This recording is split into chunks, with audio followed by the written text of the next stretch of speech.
and a very warm welcome to everyone watching us today. I'm Neha Vahi, and with me is Anuradha Joshi ma'am, a name that needs no introduction, Principal Sardar Patel Vidyalaya, New Delhi. Ma'am, thank you so much for taking out time and being with us today. And as you know, for inviting me. Thank you, ma'am. We are in utter confusion, and the new policy has come out, and we can see that educationists are welcoming it. Yet there are a lot of questions around it, and we thought, who better than you to answer them for us? So, ma'am, very quickly. I won't say who better than me. I won't answer that. There'll be a ton of people better than me. But I would say that there are many parameters that CBSE and the Department of Education, the ministry, had to balance, because it's been a very unusual year, and the usual that has been a year that has been traumatic for many.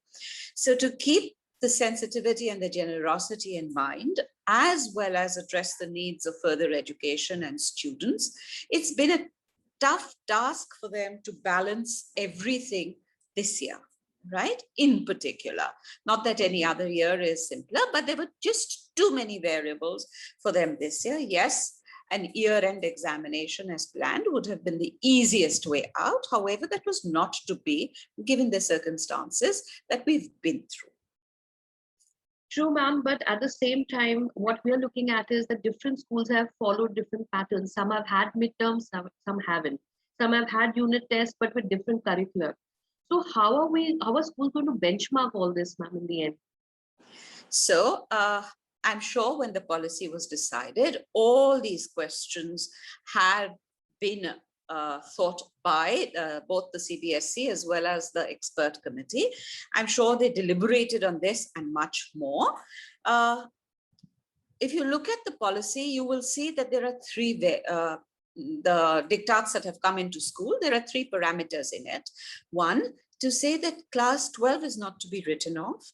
The practical marks are going to be taken as they had been conducted in a majority of the schools, and a small minority that had not completed the practicals were given time to complete the practicals online till the 28th of June, I think the date is, right?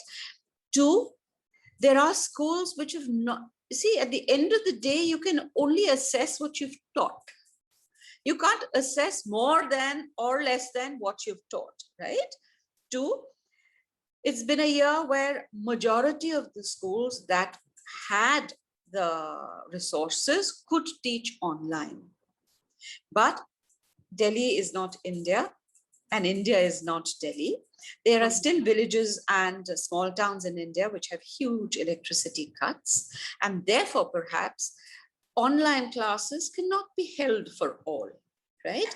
While the government of India had come up with the Swayam Prabha and the Diksha portals as portals for children, not all children have the wherewithal or the skills for self-learning as would have been ideal, and then a board could have been conducted. Right? Now, keeping these parameters in mind, as well as the fact that each school has a different standard of questioning. Some think that it is all right to motivate children and give them as many marks in pre-board so that they get motivated to study. Some think that this is a time to point out all the faults so that the final result is better and they keep their standards strict. Thirdly, how do you get all these from across the country onto a common platform? Right? So the board came up with the idea of saying that, all right, at least when they did their 10th board, there was a commonality across the country that was reliable, verified, and uniform that was conducted by the board, right? So the 10th exam is a common factor for all children across. Right. So if you give it a weightage, there is a weightage to commonality, and there is a weightage to standardization, right? Now, 11th was a year where the trauma of the COVID hadn't really come in, hadn't really impacted us, right? So yes, while 11th is a year where most children take it off after the boards and relax, and schools also look at it as a year for developing soft skills, there is still an examination that was held offline across the country.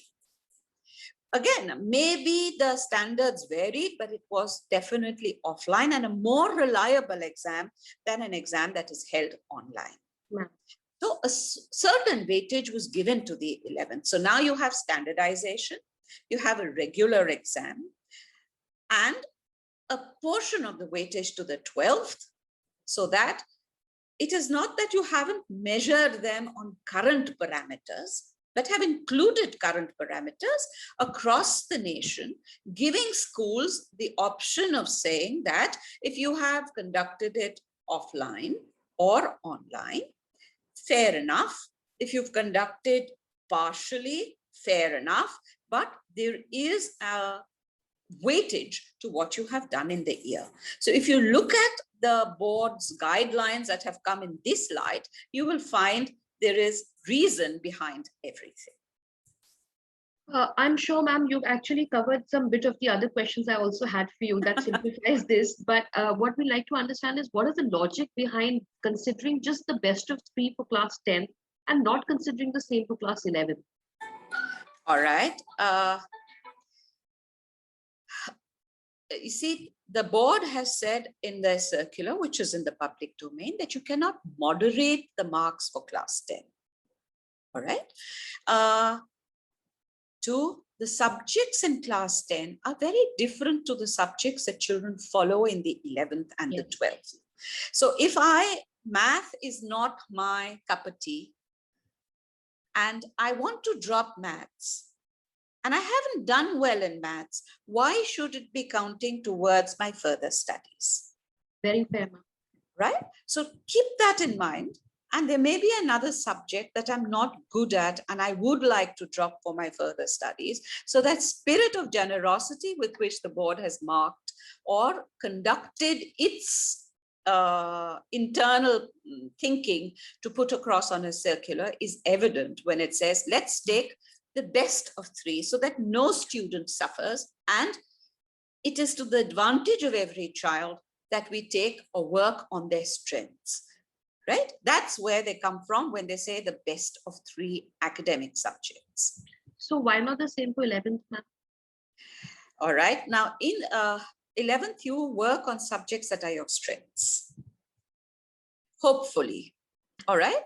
Sure. 11th marks, the board has also given the schools the scope to moderate as per the board's historical average, right? Now, 11th and 10th marks count for about 30% of the entire mark sheet, which is standard, which cannot be moderated. But between class 11 and class 12, the marks can be moderated as per the school's historical average. All right. So if they can be moderated and they can be upgraded, why pick up the best of the 3? Everything can be upgraded there. Sure, ma'am. So that is the reason that only the theory component is being taken in account, ma'am? Yes, that is the reason.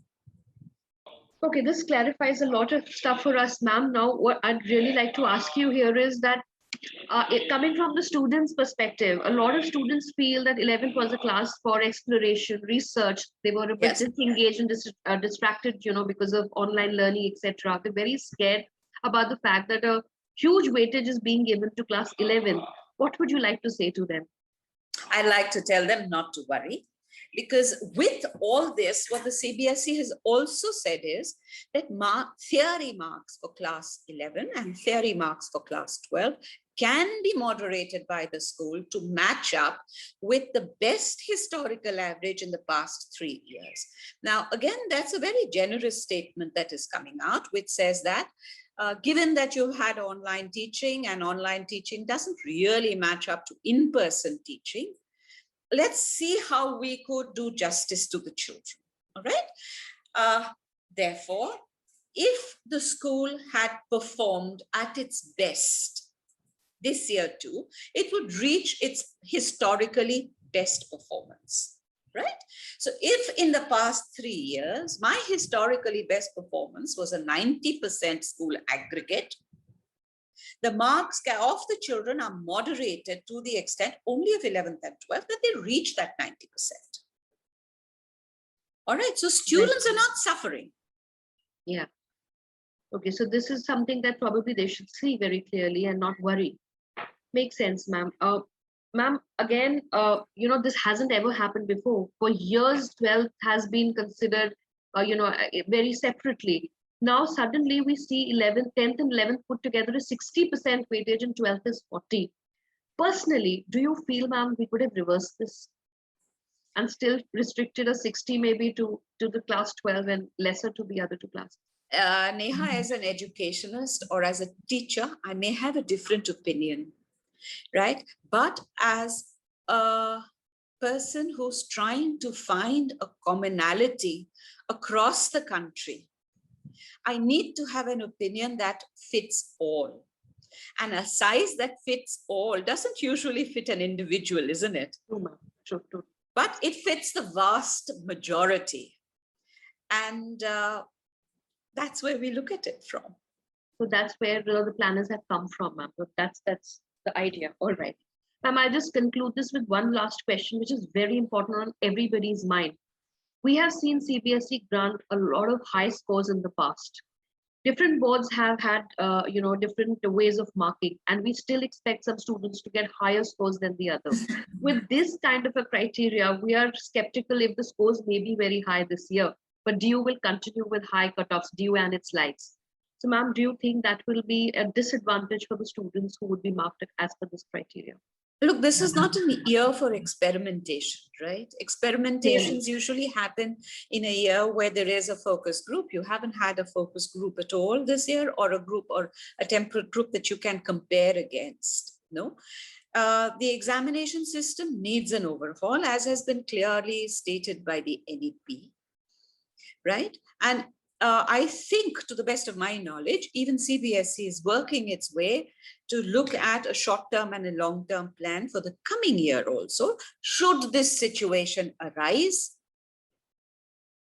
there should be a better answer for it, right? However, the COVID situation being what it is, none of us could really predict the way forward. But I know for a fact that they're working really hard to find a way forward through all this.